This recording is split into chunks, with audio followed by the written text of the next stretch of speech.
Welcome! Let's talk about predicting the Colorado Avalanche offseason. Now it's a video series and I'm shooting in reverse alphabetical order of all 31 NHL teams. Last team I reviewed was the Toronto Maple Leafs there, and a lot of you are saying, I don't get it.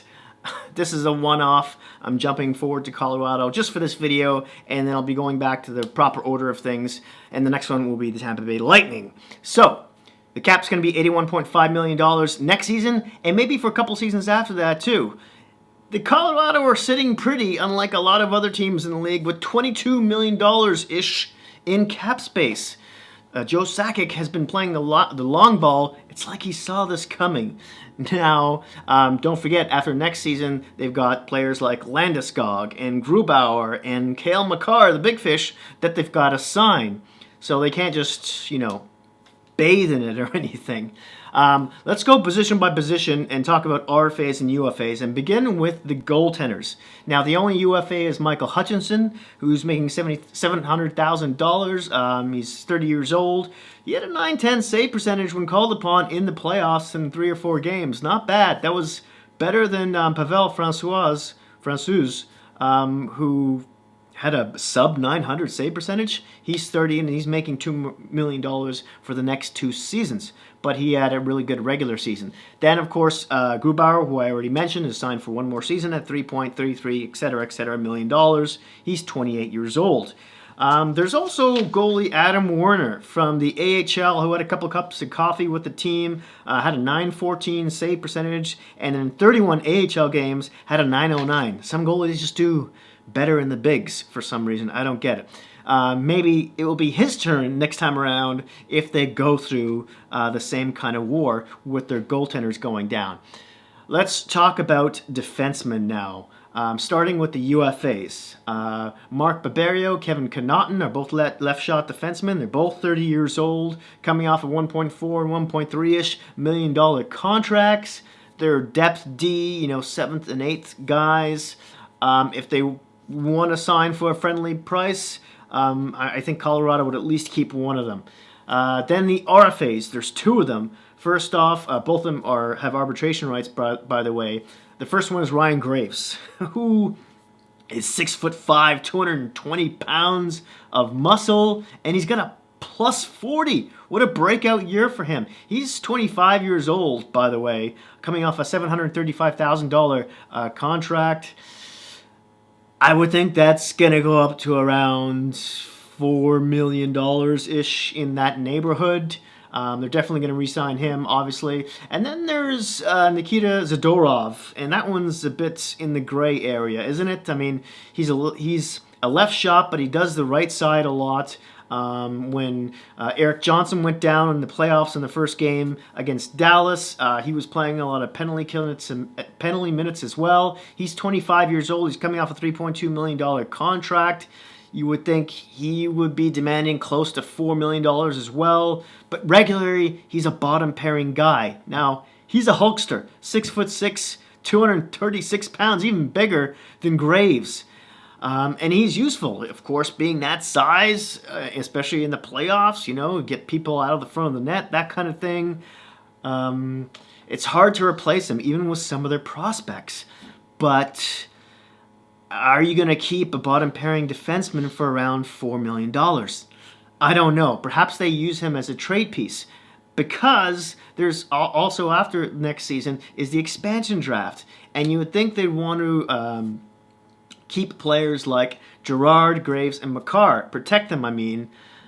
But then, of course, there's also Eric Johnson, who's got a no-move contract, and they have to protect him, right? So what does Colorado do? Do they buy him out? Do they try and trade him and sweeten the deal with some assets or something?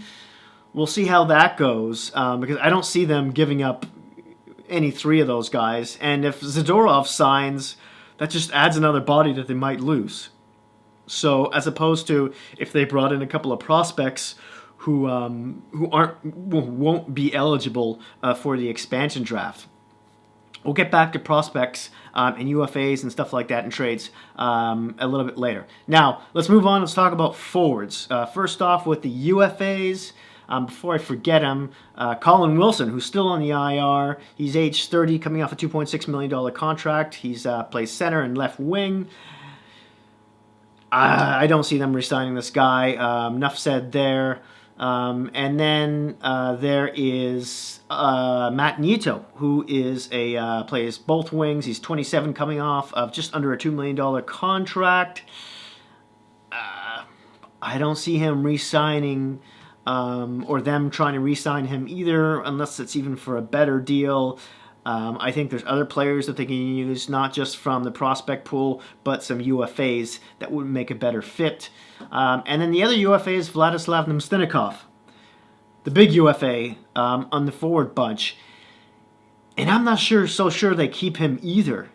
He's making, where is he? Just over $3.2 million. He's 27 years old, plays all forward positions. He's more like a third liner, but he was used as a second liner a lot of the time. And paying what he might be asking, which is north of $4 million at this point in time, I think that money can be used better elsewhere. And again, we'll get back to that. So let's start with the RFAs here, beginning with the one that has no arbitration rights, and that's Tyson Jost, who plays all forward positions. He's 22 years old, coming off a just under a $900,000 contract. He's got first round pedigree. He's never really... He's kind of a bust the way he's turned out, so I would assume that they would re-sign him for a really team-friendly deal, close to what he's already making. Now, the other RFAs, beginning with the big one in Andrei Burakovsky. He plays both wings, 25 years old, coming off a $3.25 million contract. They got him from the Washington Capitals, saw him getting diminished minutes on the third line, but they could see he had potential. They swept him up, and he scored 20 goals during the regular season and was a monster in the playoffs, wasn't he? Like 17 points in 15 games. So I think Sakic's going to try and keep him under $4.5 million. I definitely see them signing him. We'll see how that whole thing shakes out. Then there's Valery Nikushkin, who plays both wings, 25 years old, making just under $900,000. More of a defensive forward, but he's the kind of guy where you could see he has some offensive upside. So I could see a nice team-friendly bridge deal happening here as well. And then lastly, Vladislav Kamenov plays center, 24 years old, $750,000 contract that he was coming off of. I'm not sure they're going to re-sign him. They may just walk away in arbitration from that. Now, let's start talking about some trades and some UFAs, and begin with the forward bunch. Now, if they were decided to go to the way of the trade, a couple of guys who I see they might go after from the forward bunch might be Josh Anderson from the Columbus Blue Jackets. Now, he's an RFA and was injured for a lot of the season and didn't do too well in the games he did play, but he had like 27 goals the season before that. He's a power winger as well, power forward, which be very advantageous in the playoffs. So if they buy low on him, maybe he could be had for a good price. And then there's Kyle Palmieri, I wanted to mention as well, from the New Jersey Devils. He's got one more year left on his contract. He's good for usually around 25-ish goals as well. He would fit well on the wing on that second line too. UFAs from the forward aspect here. I think they might be looking for two types of players. To play on the second line with Kadri and Burakovsky, I'm thinking of, ideally, Taylor Hall, right? A lot of Avalanche fans, I think, would like to see him in the lineup, but would that kind of ruin the salary cap situation and the fact that, eventually they got to pay McKinnon, and eventually they got to pay, so Kadri and so on and so forth. But Hall has said on numerous occasions that he's in it to win the cup for the playoffs now, and money isn't as important. Maybe a deal could be had there with Sakic. Their Avalanche are obviously contenders. I don't see how wouldn't be appealing to him. But some other guys that they could take a swing at possibly might be Mike Hoffman, Dadonov, both formerly of the Florida Panthers, Tyler Toffoli, formerly of the Canucks, and the Kings is also an option, just to name a few. Now, the other kind of player I think they might go out and get someone for the bottom pairing that could add some toughness and some grease and some sandpaper. And I'm talking about UFA's Kyle Clifford, or from the Toronto Maple Leafs / Kings, Matt Martin from the Islanders. He's also available. Or Pat Maroon, currently of the Tampa Bay Lightning. All three of those guys might be able to be had, for around $2 million-ish. And I think Colorado might be one of the few teams who might be willing to pay a 1 or 2 year deal for that kind of player in the bottom 6. Especially on the fourth line, really. Now, in terms of defensemen, who I think through trades they might be looking after, especially to help that PK, which was awful during the playoffs. And it wasn't not like it was spectacular during the regular season either. It was 13th in the league. It was okay, but the playoffs, it was just atrocious.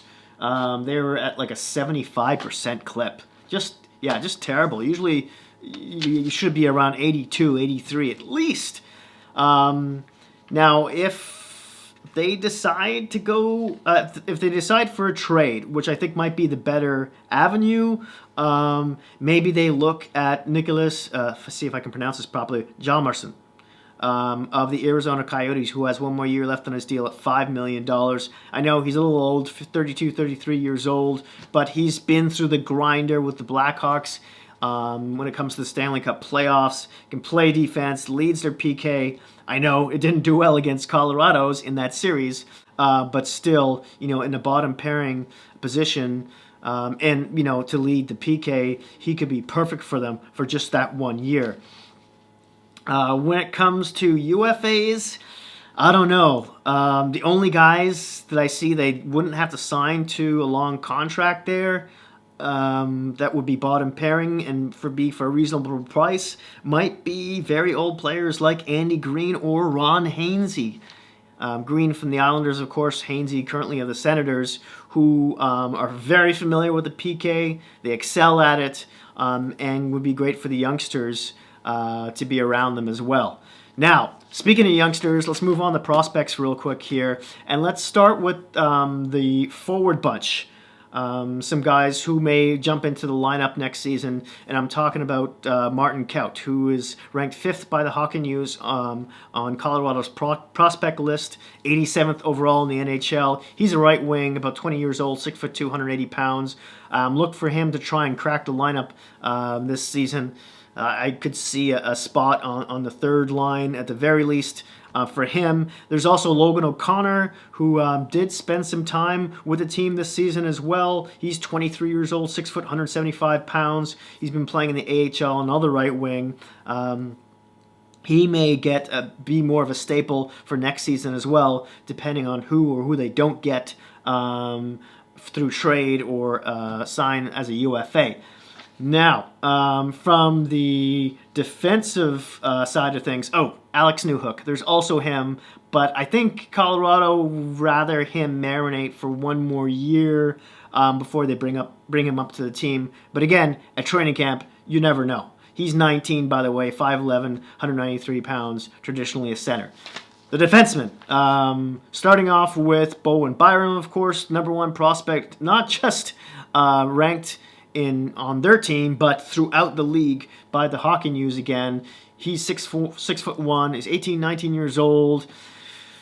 There's a small chance that he may marinate for 1 more year in the minors. We'll see how that goes. I think Connor Timmins, though he's a right shot, by the way, should make the team. He played a few games, not just during the regular season, but in the playoffs as well, where he got hurt. Hopefully that's not another concussion. He's had a history of those. Bowen Byram, by the way, is a left shot. So those are two guys right away who I see could crack the lineup. And there's one more. There's also Jacob McDonald, left shot defenseman who's been playing in the AHL. He used to be with the Florida Panthers as well. The knock on him used to be his defensive game, but I think he's improved that. So he could get a serious look in training camp as well. And there's a few other prospects here, but I don't think some of them might be ready at the moment. Now, am I missing anyone? I don't think so.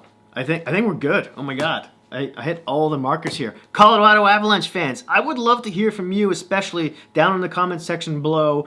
Who do you think I'm missing? What do you think is going to happen? Who they might sign, trade, etc., the UFA market. Please don't forget to like, subscribe, and hit that notification bell. The next video I'll be doing will be about the Tampa Bay Lightning. That'll alert you about that. And yeah, thanks again. Please be kind to each other out there, and I will see you soon.